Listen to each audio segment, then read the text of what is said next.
नमस्कार, बड़ी खबरें में आपका स्वागत है। आपके साथ मैं हूं सुधा शर्मा। तो आइए खबरों की शुरुआत करते हैं। खबरों में सबसे पहले बात करते हैं अब तक की सबसे बड़ी खबर के बारे में। जी हां, आपको बता दें कि राजधानी दिल्ली से जब इस तरह की घोषणा हुई कि लॉकडाउन को बढ़ाया जा रहा है तो लोगों की उत्सुकता काफी ज्यादा देखने को मिली और अब घोषणा हो चुकी है।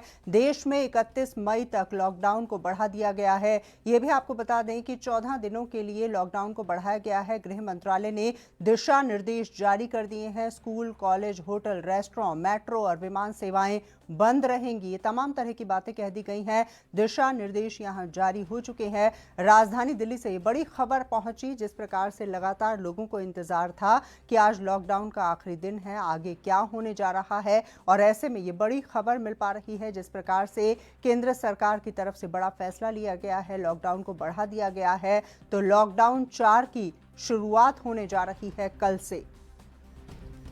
तो बंदिशें कम हैं, रियायतें ज्यादा हैं। तमाम तरह की सुविधाएं देने की लगातार सरकार के द्वारा कोशिश की जा रही है। ये भी आपको बता दें कि जैसा कि हमने अपने तमाम दर्शकों तक जानकारी पहुंचाई है कि school, college, hotel, restaurant, metro और विमान सेवाएं बंद रहेंगी। इस तरह की बातें कही जा रही हैं। हालांकि कुछ रियायतें यहां पर जरूर दी जा रही हैं, कुछ शर्तें यहां पर लगाई गई हैं और ऐसे में ये उम्मीद की जा रही है कि लगातार लोगों को राहत मिलती हुई नजर आएगी। और चलिए इसी मुद्दे पर बातचीत करते हैं। फोन लाइन पर मौजूद हैं हमारे संवाददाता सुधीर सलूजा। सुधीर जी, क्या जानकारी आपके पास? बंदिशें कम हैं, रियायतें ज्यादा हैं और लॉकडाउन 4 की घोषणा हो चुकी है। सुधा जी, 31 मई तक देश भर में लॉकडाउन को बढ़ा दिया गया है। इस बार राज्यों को ज्यादा अधिकार दिए गए हैं। अब राज्य अपने हिसाब से जोन तय करेंगे और इस बार 5 जोन होंगे। जैसे पहले रेड जोन, ग्रीन जोन और ऑरेंज जोन थे, तो इस बार बफर जोन और कंटेनमेंट जोन 2 जोन बढ़ा दिए गए हैं। बफर जोन और कंटेनमेंट जोन वो जोन है, कंटेनमेंट जोन जहां लगातार केस बढ़ जाते हैं, जहां एकदम से ब्रेकआउट आ जाता है, और बफर जोन जहां कभी केस बढ़ रहे हैं और कभी केस कम हो रहे हैं। कुछ चीजें ऐसी हैं जहां पर जिनमें ये लागू किया गया है, जैसे मेट्रो, घरेलू उड़ानें, अंतर्राष्ट्रीय उड़ानें, ये देश भर में नहीं चलेंगी। होटल्स नहीं खुलेंगे, रेस्टोरेंट जहां सिर्फ होम डिलीवरी होगी, स्कूल, कॉलेज, शिक्षण संस्थान, धार्मिक गतिविधियों पर कोई छूट नहीं होगी। शाम 7 बजे से सुबह 7 बजे तक जो कर्फ्यू पहले चल रहा था वो लागू रहेगा। स्टेडियम बिना दर्शक के खुलेंगे ताकि खिलाड़ी जो है वो अपनी प्रैक्टिस कर सकें। मॉल, सिनेमाघर सब बंद रहेंगे। 10 साल से कम उम्र के बच्चे, गर्भवती महिलाएं और 65 साल के ऊपर की जो वृद्ध हैं, उन पर अभी भी पाबंदी जारी रहेगी। राजनीतिक, सामाजिक कार्यक्रमों पर रोक रहेगी। इसके अलावा जो राज्य हैं वो अपने हिसाब से जो ग्रीन जोन और ऑरेंज जोन में जो छूट दे सकते हैं, उनमें राज्यों में आपस में सहमति से वो बसों को शुरू कर सकते हैं। एसईजेड, मनरेगा के तहत काम कर सकते हैं। आवश्यक सामान जैसे डेयरी प्रोडक्ट हैं, बैंक्स हैं, इंश्योरेंस है, 50% कर्मचारियों के साथ जो ऑफिस खुलेंगे, उस जो पेट्रोल पंप्स है, मछली पालन है, कृषि क्षेत्र में जो काम है, स्वास्थ्य संबंधी सेवाएं हैं, ये सब जारी रहेंगी और ट्रकों की आवाजाही भी जारी रहेगी। हाँ, मास्क और आरोग्य सेतु ऐप सभी के लिए अनिवार्य कर दिया गया है। आज रात 9 बजे कैबिनेट सचिव राजीव गौबा जो राज्यों के मुख्य सचिवों के साथ लॉकडाउन 4 पर बात करेंगे, उनसे इस पूरी विस्तार से चर्चा करेंगे। अब देखना होगा, कुछ चीजें ऐसी हैं जो बड़ी चुनौती होगी। एक तो प्रवासी मजदूरों की समस्या, क्योंकि अब लॉकडाउन 14 दिन के लिए और बढ़ गया है और प्रवासी मजदूर पहले ही वहां रुकने को तैयार नहीं है, जो जहां है पैदल चल रहा है जी, और अलग इस अलग बीच स्थिति में। जिस तरह की खबरें आ रही हैं कि केंद्र सरकार ने साफ तौर से कहा है कि और ट्रेनें चलाई जाएंगी, साथ ही साथ छत्तीसगढ़ से आज ये खबर आई किस तरह से डॉक्टर रमन सिंह ने जम्मू कश्मीर में जो फंसे हुए मजदूर हैं उनको लाने के लिए ट्रेन की बात की है और उसको मंजूरी भी मिल चुकी है। तो तमाम राज्य सरकारें कोशिशें तो कर रही हैं और मजदूरों को लेकर संवेदनहीनता, जो बात कही जा रही थी कि संवेदनहीन हो गई है केंद्र सरकार, ऐसा फिलहाल तो होता हुआ नजर नहीं आ रहा है। कुछ काम जो है वो ग्राउंड लेवल पर तो हो रहा है फिलहाल। जी, केंद्रीय रेल मंत्री पीयूष गोयल ने कल एक स्टेटमेंट दी थी। उन्होंने कहा था कि हम 1200 ट्रेनें हमने श्रमिक स्पेशल ट्रेनों के तौर पे जो है उपलब्ध करवा दी गई हैं और 300 ट्रेनें हम प्रतिदिन चला सकते हैं अगर राज्य हमें अनुमति दें। अब राज्यों को अधिकार ज्यादा दिए गए हैं। अब दूसरी एक बड़ी बात यह है कि ईद है और ईद में भी जो मुस्लिम जो मजदूर हैं वो भी अपने घर जाना चाहते हैं। तो प्रवासी मजदूरों के साथ अब ईद पे जाने वालों की संख्या भी बढ़ रही है और उसको देखते हुए राज्य सरकारें जरूर कुछ न प्रबंध करेंगी और राज्य सरकारों को यह अधिकार दिए गए हैं कि वो एक राज्य दूसरे राज्य से बात करके अपनी बस सेवा भी शुरू कर सकते हैं। जी, अगर ऐसा है कि राज्यों को अधिकार दे दिए गए हैं तो महाराष्ट्र की बात करें, गुजरात की बात करें, राजधानी दिल्ली की बात करें, ये ऐसे राज्य हैं जहां पर मौत के आंकड़े और संक्रमितों के आंकड़े बहुत ज्यादा हैं। क्या इन राज्यों के लिए कोई खास तरह की हिदायत भी दी गई है? जी देखिए, दिल्ली, महाराष्ट्र, मुंबई, खासकर इन राज्यों के लिए ये चुनौती बड़ी होगी क्योंकि यहाँ प्रवासी, एक तो प्रवासी मजदूर और दूसरा जो ईद का जो मुस्लिम इलाका है, जो मुस्लिम वर्ग के लोग हैं, वो लोग अपने अपने गांव जाने के लिए जो है वो कह रहे हैं और यहाँ पर संख्या भी इन लोगों की ज्यादा है। तो इस चुनौती को देखते हुए महाराष्ट्र सरकार और दिल्ली सरकार को अब फैसले लेने होंगे और केंद्र के साथ मिलकर चलना होगा। जी। चलिए, बहुत बहुत शुक्रिया सुधीर जी हमसे बातचीत करने के लिए। तो कोऑर्डिनेशन बनाने की आवश्यकता है। तमाम ऐसे राज्य हैं जिनकी तरफ से तमाम तरह की शिकायतें आ रही थी। पश्चिम बंगाल की बात करें, राजस्थान की बात करें या कुछ अन्य राज्यों की बात करें, उनका ये कहना था कि केंद्र सरकार की तरफ से सहायता नहीं की जा रही है। हालांकि केंद्र सरकार की तरफ से ये बात कही जा रही है कि तमाम तरह की सुविधाएं देने के लिए हम तैयार हैं। और इस बीच जैसा कि जानकारी हम आप तक पहुंचा रहे हैं, राजधानी दिल्ली से ये बड़ी घोषणा हो चुकी है। केंद्र सरकार ने लॉकडाउन को बढ़ाने का ऐलान भी कर दिया है और इस तरह का जो फैसला लिया गया है उसके बाद 14 दिनों के लिए लॉकडाउन को और बढ़ा दिया गया है। आज आखिरी दिन था लॉकडाउन 3 का। कल से लॉकडाउन 4 की शुरुआत होने जा रही है और ये भी आपको बता दें कि school, college, hotel, restaurant, metro और उड्डयन सेवाएं जो हैं उन पर रोक जारी रहेगी।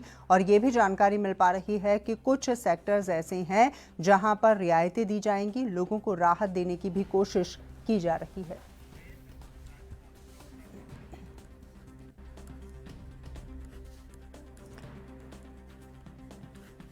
और चलिए इसी मुद्दे पर बातचीत करते हैं। सुरेंद्र राजपूत जी इस वक्त हमारे साथ फोन लाइन पर जुड़ गए हैं, कांग्रेस पार्टी के प्रवक्ता हैं। सुरेंद्र जी, स्वागत है आपका। मेरा सवाल सबसे पहला आपसे ये है कि लॉकडाउन 4 को लेकर जिस तरह की कुछ बंदिशें और ज्यादा रियायतें दी गई हैं, इसको लेकर आपका रिएक्शन क्या है? सुधा जी, सबसे पहली बात तो ये है कि जिस तरीके से बंदिशें और रियायतें जो भी बात कर रहे हैं, ये सारी की सारी अंग्रेजी में दी हुई है जी। तो पहले तो इनको आम भाषा में भी दें। पहली मांग तो हमारी सरकार से इतनी आसान से जो शायद वो कर देंगे।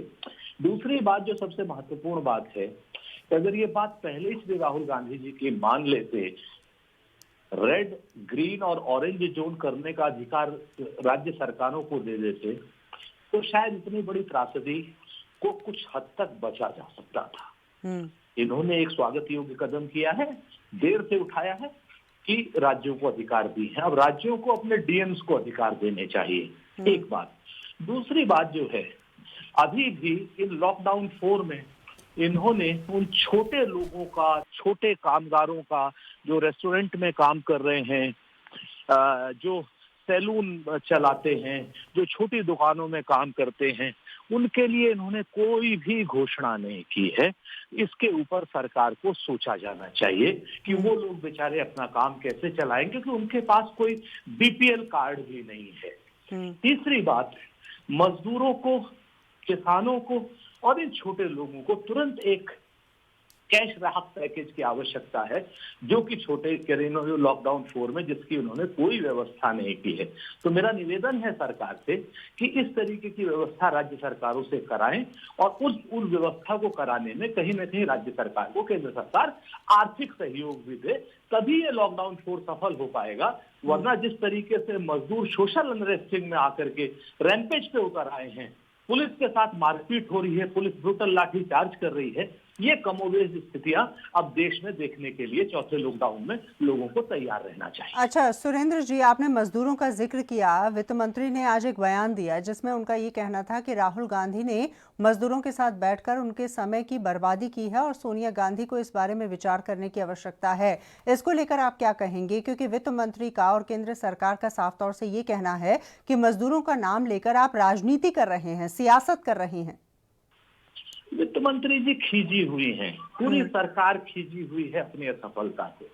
खींचे हुए लोग जब कोई आदमी सही सलाह देता है, कोई सही काम करता है, तो इसी तरीके की अनर्गल और बेवकूफी वाली बयानबाजी करते हैं, तो उस पर बहुत ज्यादा हम टीका टिप्पणी इसलिए नहीं करेंगे कि खींची हुई लोन मंत्री है, वित्त मंत्री भी नहीं है, वो बेचारी लोन बांट रही है, कोई लोन लेने को तैयार नहीं है उनसे। तो इस तरीके की फिजूल की बातें जिम्मेवार पक्ष के लोगों को नहीं करनी चाहिए। बेहतर रहता कि राहुल गांधी जी की बात को पहले पता तो कर लेती, जो बात उन्होंने कही वो सारे के सारे मजदूरों को राहुल गांधी जी ने उनके गंतव्य स्थल पर अपनी गाड़ियों से पहुंचवाया, ये वित्त मंत्री जी को शायद मालूम नहीं है, नंबर 1। नंबर 2, इस तरीके के कटाक्ष करने की जगह अगर ये लोग सही तरीके से लॉकडाउन करते तो मजदूरों को सड़क पे नहीं बैठना पड़ता, राहुल गांधी जी को उनसे मिलने नहीं जाना पड़ता। ये बात ये क्यों नहीं समझ पा रहे? अच्छा, ये बता दीजिए कि लगातार हम देख पा रहे हैं कि लॉकडाउन जो है उसे लागू हुए तकरीबन 50 दिन का जो समय है वो कहा जा रहा है कि हो चुका है, उससे ज़्यादा का वक्त गुजर गया है। और जिस तरह से मामले बढ़े हैं उसके बारे में तमाम जो डॉक्टर्स हैं या जो विशेषज्ञ हैं उनका ये कहना है कि भारत की स्थिति अन्य देशों के मुकाबले काफ़ी बेहतर है, रफ्तार जो है संक्रमण की वो काफ़ी धीमी है। क्या इस बात को लेकर खुशी नहीं होनी चाहिए कि जिस रफ्तार से बढ़ता कोरोना उस रफ्तार से वो नहीं बढ़ पाया लॉकडाउन की वजह से? देखिए, ये डिबेटेबल इशू है सुधा जी। आप अगर देखेंगे, भारत को देख लें, बांग्लादेश को देख लें, नेपाल को देख लें, अमेरिका को देख इंडोनेशिया लीजिए को देख लें। जी। एक मिनट, मेरी बात पहले। भारत का मुकाबला भारत जैसी आबादी और भारत जैसी घनत्व और भारत जैसे मौसम से आपको करना पड़ेगा, ठीक है ना? अमेरिका से, इटली से और स्पेन से आप मुकाबला नहीं कर सकते। नहीं, इस लिहाज से तो किया जा सकता है कि वहाँ की स्वास्थ्य सेवाएं कितनी बेहतर हैं, वो चाहते तो हर व्यक्ति का इलाज कर देते, लेकिन महामारी इतनी बड़ी है कि वो इलाज ही नहीं कर पाए, इतने लोगों की मौत हो गई, पूरी दुनिया का ये हाल है, फिर भी आप कह रहे हैं कि मुकाबला अफगानिस्तान से, बांग्लादेश से, नेपाल से होना चाहिए। बिल्कुल सुधा जी, मैं इसलिए कह रहा हूं, मैं बार बार अपनी बात पर कायम हूं कि आपने इस वक्त बीमारी के बढ़ने की बात करी, संक्रमण के बढ़ने की बात करी। मैं ये कहना चाह रहा था कि इन कंट्रीज में कहीं पर भी लॉकडाउन नहीं हुआ और इनके यहाँ भी संक्रमण उतना ही बढ़ा है जितना भारत में बढ़ा है। तो ये भौगोलिक स्थितियों पे ये संक्रमण कहीं ना कहीं महत्वपूर्ण कारक है। भौगोलिक इलाज ना तो अमेरिका के पास है इसका और ना ही भारत के पास है। सच्चाई ये है कि स्वास्थ्य सेवाएं कितनी भी अच्छी हों, जब आपके पास इलाज ही नहीं है तो निश्चित तौर पर संक्रमण से, जो सेकेंडरी इन्फेक्शन से लोग मरते हैं और सेकेंडरी इन्फेक्शन से काल कवलित हो रहे हैं, वो अमेरिका में हुए हैं, इंग्लैंड में हुए हैं, स्पेन में हुए हैं, फ्रांस में हुए हैं, इटली में हुए हैं, जर्मन में भी हुए हैं। लेकिन अगर आप देखें अफ्रीकन कंट्रीज में वो कम हुए हैं, हिंदुस्तान में वो कम हुए हैं। ये लॉकडाउन की वजह से नहीं, जहां जहां जिन लोगों ने लॉकडाउन नहीं भी किया है वहां पर भी कम हुए हैं। इस आप स्टडी को अगर आपको देखेंगे तो फिर ऐसे में लॉकडाउन बढ़ाने की आवश्यकता क्या थी? क्योंकि प्रधानमंत्री ने जब राज्यों के मुख्यमंत्रियों के साथ बैठक की, सुरेंद्र जी, तो उसमें कांग्रेस शासित राज्यों के मुख्यमंत्री भी शामिल थे और उनका लगातार ये कहना था कि लॉकडाउन बढ़ना चाहिए, तो पहली बैठक में या दूसरी बैठक में ही मना कर देते, आप लॉकडाउन की आवश्यकता ही नहीं है क्योंकि बीमारी है, बीमारी फैलेगी, लोग बीमार होंगे, मरेंगे।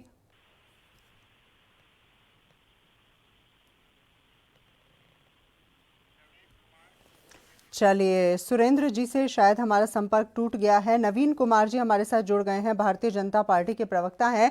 नवीन जी, स्वागत है कार्यक्रम में आपका। आपसे मैं ये जानना चाहूंगी कि कांग्रेस पार्टी का ये कहना है कि लॉकडाउन का बहुत ज़्यादा फायदा नहीं हुआ, भौगोलिक स्थितियों के हिसाब से अगर देखा जाए तो हमारी तुलना जो है वो नेपाल से होनी चाहिए, बांग्लादेश से होनी चाहिए, पाकिस्तान से होनी चाहिए। आप अमेरिका से कंपैरिजन क्यों कर रही हैं और लॉकडाउन की क्या आवश्यकता थी?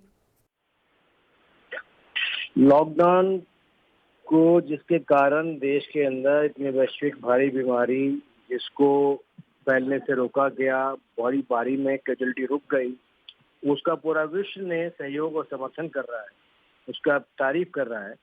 और कुछ आपने बताया कि लोग हैं जो इस बात का विरोध कर रहे हैं कि इसको फायदा नहीं हो, कहने वाले मुझे मालूम नहीं कौन से लोग हैं, कौन से पॉलिटिकल पार्टी के लोग हैं जिनकी सोच इतनी संकुचित है। इंद्र राजपूत कांग्रेस पार्टी के प्रवक्ता हमारे साथ थे और मैं पीसीआर से रिक्वेस्ट करूंगी क्योंकि मुझे अपने सवाल का जवाब उनसे ज़रूर लेना है, उनको एक बार फिर से जोड़ लिया जाए क्योंकि उनका ये कहना था कि लॉकडाउन की बहुत ज़्यादा आवश्यकता नहीं है और पहले भी नहीं थी। इस सवाल का जवाब उनसे ज़रूर चाहिए होगा। जी नवीन जी, आप अपनी बात रखें। हाँ, आपने कहा कि पहले भी आवश्यकता नहीं थी, तो वो तो चाहते ही होंगे, उनकी सोच पर उनको माफ कर देना चाहिए।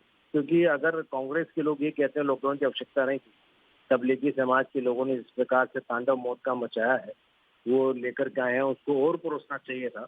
तो ये उनकी सोच है, उनको इस विषय पे माफ कर देना चाहिए।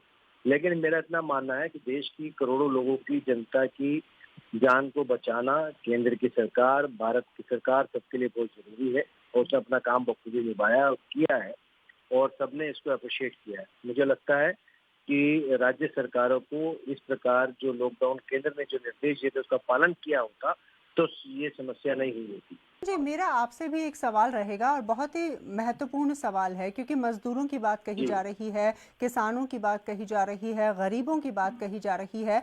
तो मेरा नवीन जी आपसे ये सवाल है कि जब लॉकडाउन का अनाउंसमेंट किया गया, बैठक प्रधानमंत्री ने बुलाई, राज्यों के मुख्यमंत्रियों से बातचीत की गई, क्या उस समय इन तमाम लोगों के विषय में किसी ने भी मुद्दा उठाया, किसी भी मुख्यमंत्री ने बात की क्या? कोई जिस समय लॉकडाउन लागू करने के लिए प्रधानमंत्री जी ने फैसला लिया, उस समय सब कुछ सोचा गया होगा, कैसे लोग वापस आएंगे, कैसे लोग घरों में तक पहुंचेंगे, कैसे लोगों के पास तक खाना पहुंचेगा, रोजगार नहीं होगा तो किस प्रकार से फैसिलिटी दी जाएगी, और वो किया है।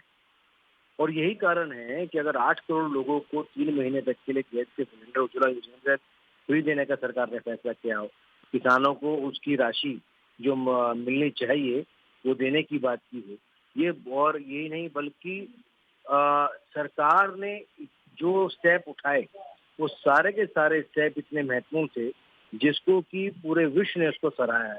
मैं समझता हूँ कि इस पे दलगत राजनीति जो लोग कर रहे हैं उनको नहीं करनी चाहिए, बल्कि सुरेंद्र राजपूत जी भी इस वक्त हमारे साथ जुड़ गए हैं। सुरेंद्र जी, भारतीय जनता पार्टी के प्रवक्ता नवीन कुमार जी भी इस वक्त हमारे साथ मौजूद हैं, और वाकई में ये विषय ऐसा है जिसके ऊपर सियासत या राजनीति नहीं होनी चाहिए।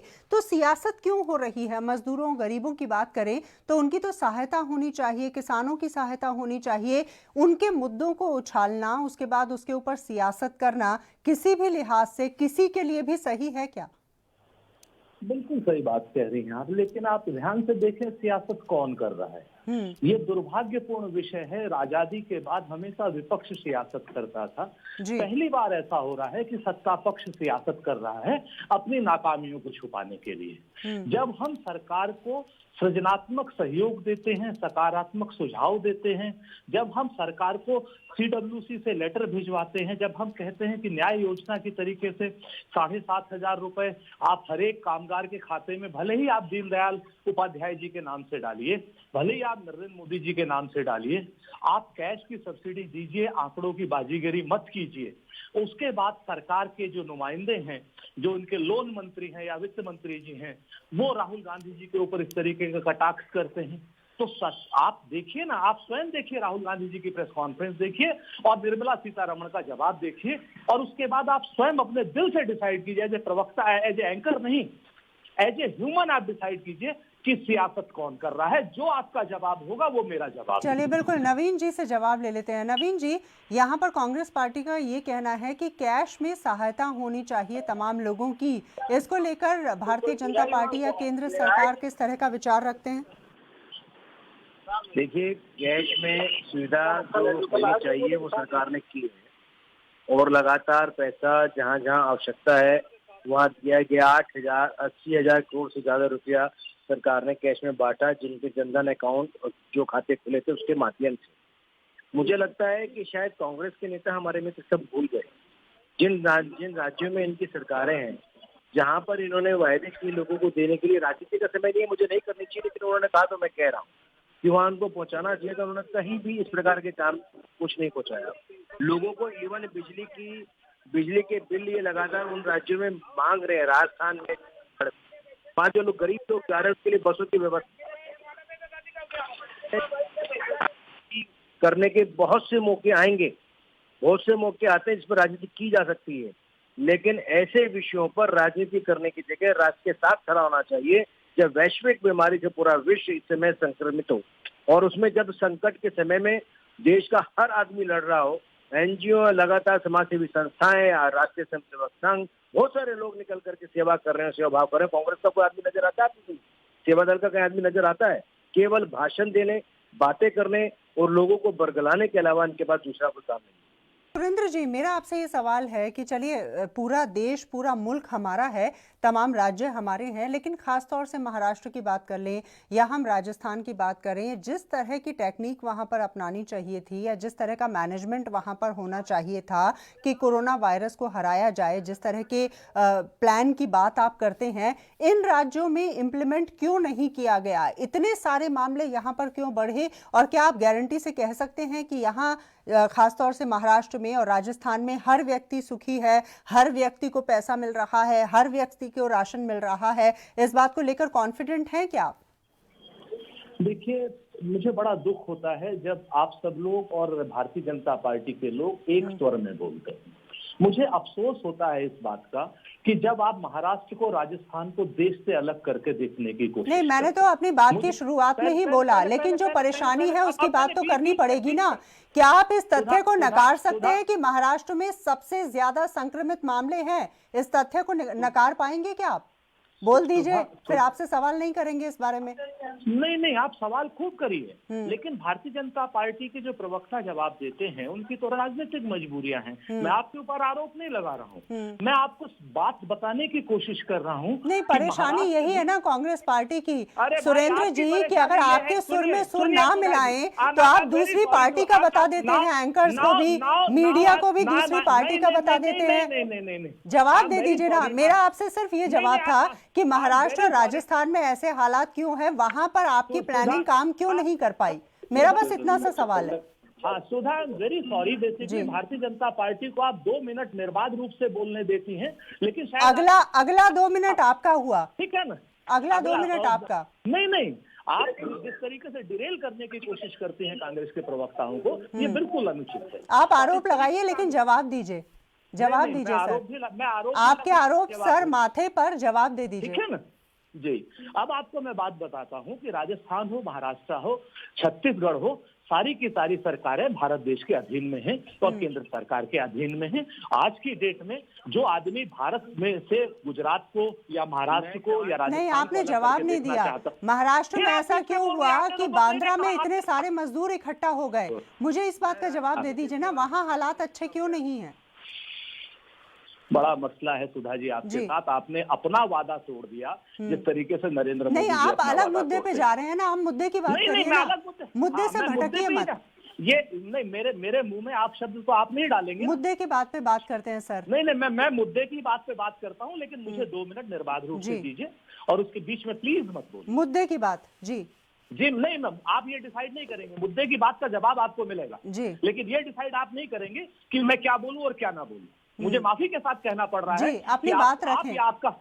आप या आपका पीसीआर अब मुझे बाकायदा डायरेक्ट अपनी बात रखें सर, अपनी बात रखें, बोला जाए जी, अपनी बात रखें। हाँ, महाराष्ट्र में जो केस बढ़े हैं निश्चित तौर पर दुखद है। गुजरात में जो केस बढ़े हैं, राजस्थान में जो हैं, वो सारे के सारे दुखद हैं, क्योंकि बाहर से फ्लाइट्स आई हैं, बाहर से लोग आए हैं। सोशल डिस्टेंसिंग महाराष्ट्र के किसी भी बड़े शहर में पालन नहीं हो सकती। इसलिए नहीं हो सकती है क्योंकि एक एक धारावी के एक एक चौल में 8-8 लोगों की जगह में 32-32 लोग रह रहे हैं। और लॉकडाउन के बाद वो 32 एक ही चाल में आ गए हैं, जो 8-8 लोगों की चारपारियों में रहते थे। उसी तरीके से सूरत में, उसी तरीके से अहमदाबाद में, उसी तरीके से अन्य जगहों पर भी केस बढ़े हैं। महाराष्ट्र का केस चूंकि इंटरनेशनल आर्थिक राजधानी है, तो निश्चित तौर पर वहां पर केंद्र सरकार की असफलताओं की वजह से और केंद्र सरकार की अदूरदर्शितापूर्ण नीतियों की वजह से दिल्ली में और बॉम्बे में केसेस बहुत ज्यादा बढ़े हैं। इस चीज से बिल्कुल इनकार नहीं किया जा सकता। और सबसे बड़ी बात यह है कि इनको करने में, इनसे लड़ने में राज्य की सरकारें केंद्र सरकार के साथ कंधे से कंधा मिलाकर के चल रही हैं। आईसीएमआर की गाइडलाइंस पूरे देश की सारी सरकारें मान रही हैं और निश्चित तौर पर जहां जहां केस बढ़ रहे हैं उन जगहों पर विशेष रूप से केंद्र सरकार की टीमें जा रही हैं। अहमदाबाद में तो हाथ खड़े कर दिए डॉक्टर्स ने, अहमदाबाद में तो दिल्ली से टीम को भेजना पड़ रहा है। बंबई में तो अभी ऐसी स्थिति नहीं आई। बंबई के अगर आबादी के घनत्व के अनुसार से आप बात करें तो निश्चित तौर पर बंबई इस वक्त बहुत वेल मैनेज चल रहा है। केसेस धारावी में भी मिल रहे हैं, केसेस बांद्रा में भी मिल रहे हैं। और बांद्रा की जो आपने बात कही, जिस तरीके की बांद्रा में भीड़ इकट्ठी हुई थी सुधा जी, तो शायद आपको पता नहीं, जानकारी है या नहीं है, पूरे देश में हर शहर में जो इंडस्ट्रियल टाउन हैं पूरी की पूरी जगहों पे ऐसे मजदूरों की भीड़ रोज इतनी ही इकट्ठी हो रही है, उससे कई 100 गुना ज्यादा इकट्ठी हो रही है। तो इसलिए कृपया करके भारतीय जनता पार्टी की इस तरीके के नकारात्मक प्रचार में मत आइए। आज आवश्यकता देश को कोरोना से लड़ने की है, हमसे आप बाद में लड़ लीजिएगा। आज सवाल सत्ता पक्ष से करने का है, नरेंद्र मोदी जी से करने का है कि नमस्ते ट्रंप क्यों किया गया कोरोना की महामारी के बीच में। आज आवश्यकता इस बात की है कि पूछा जाए नरेंद्र मोदी जी से कि 30 जनवरी को पहला कोरोना का पेशेंट आ गया था, उसके बाद स्क्रीनिंग आपने 14 मार्च से एयरपोर्ट्स पे क्यों शुरू की? अच्छा, चलिए इसका जवाब ले लेते हैं सुरेंद्र जी। नवीन जी से जवाब ले लेते हैं। जी नवीन जी। और सुरेंद्र जी, मेरी आपसे हाथ जोड़ के विनती है कि मीडिया पर जब आरोप लगाए ना, तो टेलीविजन चैनल को 24 घंटे देखा कीजिए कि किसकी खबरें कितनी चलाई जाती हैं, किसके पक्ष में या विपक्ष में चलाई जाती हैं, क्योंकि ऐसा कुछ नहीं होता। मीडिया हर वो खबर दिखाता है जो कि जनता के बीच में है, समाज के बीच में है। और अगर सवाल पूछा जाए तो बौखलाने की जगह अगर उसका जवाब दे दिया जाए ना, तो हर किसी व्यक्ति की बोलती बंद हो जाती है। मेरी आपसे बस इतनी गुजारिश है। नवीन जी। जी धन्यवाद। मैं बहुत देर से बड़े शांति से सुरेंद्र राजपूत जी को, इन्होंने कहा कि महाराष्ट्र, मुंबई जो है देश की आर्थिक राजधानी है, इसलिए वहां पर बहुत अधिक संख्या रहती है। सारी राज्य सरकारों ने कहा कि हमने खाने की, रहने की, मजदूरों की सबकी व्यवस्था करी है, तो वहां से लोगों ने पलायन क्यों किया? क्यों नहीं करी आपने व्यवस्था? उनको घर पहुंचाने की व्यवस्था क्यों नहीं करी? छत्तीसगढ़ में अभी तक छत्तीसगढ़ सरकार ने जो मजदूर वहां गए हैं उनको बसों की व्यवस्था उनके लिए क्यों नहीं करी? वहां कोई व्यवस्था नहीं करी। केंद्र करेगा क्या? सब कुछ मोदी के भरोसे होना चाहिए। ये लोग कर क्या रहे हैं? मतलब घृणित राजनीति से घिरे हुए लोग, आज 4 मेट्रोपॉलिटन सिटी हैं देश की जहां पे सबसे ज्यादा श्रमिक काम करते हैं। वो सारी की सारी मेट्रोपॉलिटन सिटी में गैर भाजपा सरकारें हैं।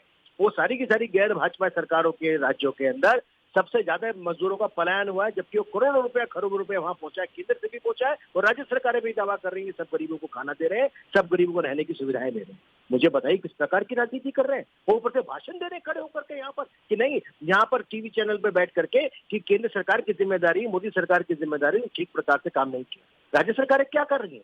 राज्य सरकारें पैसा बटोर रही हैं, राज्य सरकारें गरीबों का खून चूस रही हैं, गरीबों की हत्याओं के ऊपर राजनीति कर रही हैं। केवल यही करेंगी कि राज्य सरकारें, इसीलिए राज्य सरकारें वहां पर उपस्थित हुई हैं। सुरेंद्र जी से जान लेते हैं। बिल्कुल, राज्य सरकारों की क्या जिम्मेदारी है सुरेंद्र जी? राज्य सरकारों की जिम्मेदारी नहीं है कि कोरोना वायरस को लेकर और गंभीरता दिखाई जाए, केंद्र के ऊपर ना निर्भर रहा जाए? मान लीजिए मोदी सरकार काम नहीं कर रही, मान लीजिए केंद्र सरकार काम नहीं कर रही, राज्य सरकारों को तो और ज्यादा सक्षम तरीके से काम करना चाहिए महामारी को हराने के लिए।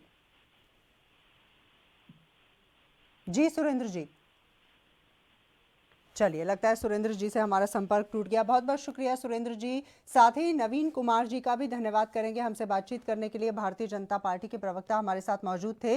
और इस बीच जैसा कि हमने जानकारी अपने तमाम दर्शकों तक पहुंचाई है, 13 राज्य मेरा राज्य, 13 मजदूर मेरा मजदूर, लगातार इस तरह की तू मैं लगातार जारी है। इस बीच लॉकडाउन को बढ़ा दिया गया है, जैसा कि जानकारी लगातार ANB न्यूज के माध्यम से हम अपने तमाम दर्शकों तक पहुंचा रहे हैं। लॉकडाउन 4 की शुरुआत कल से होने जा रही है। 14 दिनों के लिए लॉकडाउन को बढ़ा दिया गया है। गृह मंत्रालय की तरफ से दिशा निर्देश भी जारी कर दिए गए हैं। School, college, hotel, restaurant, metro और विमान सेवाएं बंद रहेंगी। हालांकि कुछ काम करने को लेकर रियायतें जरूर दी गई हैं और जैसा कि शुरुआत में मैंने कहा कि बंदिशें इस बार थोड़ी कम हैं और रियायतें थोड़ी ज्यादा देने की कोशिश की गई है। और चलिए, इसी के साथ फिलहाल के लिए बस इतना ही। मुझे दीजिए इजाजत, लेकिन देश और दुनिया की तमाम खबरों के लिए आप जुड़े रहिए हमारे साथ। नमस्कार।